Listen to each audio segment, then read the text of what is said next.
तेरा पवन पुरवैया याद आवे हमके भैया रखी धके रोतानी बताए गोला न मानी दोनों सोना देशा पहुँचाई हो दिहवाना काहे एगो भाई हो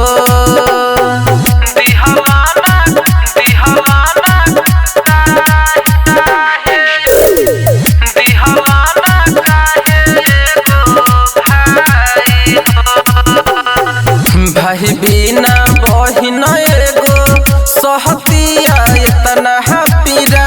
मोतिये के कीमत का हो सुबन के छरे हीरा भाई बिना बहिन एगो सहतिया इतना पीरा मोतिये के कीमत का हो सुबन के छरे हीरा हम रोजे रहित भाई कहित हमरा से हम रोजे रहित भाई कहित हमरा से लक्ष्मी के बारू पर छाई हो दिहवाना काहे एगो भाई हो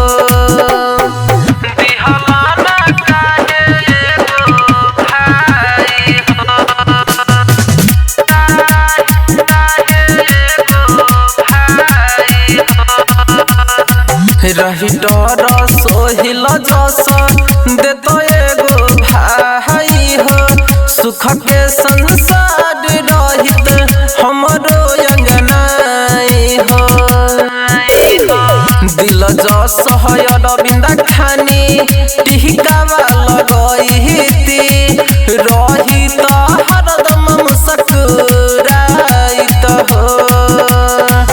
रेशम के धागा बांध के अइती मिठाई हो रेशम के धागा बांध के अइती मिठाई हो सोना न रखित कालाई हो दिहवाना काहे एगो भाई हो। Shri Rajdev recording studio Haraiya.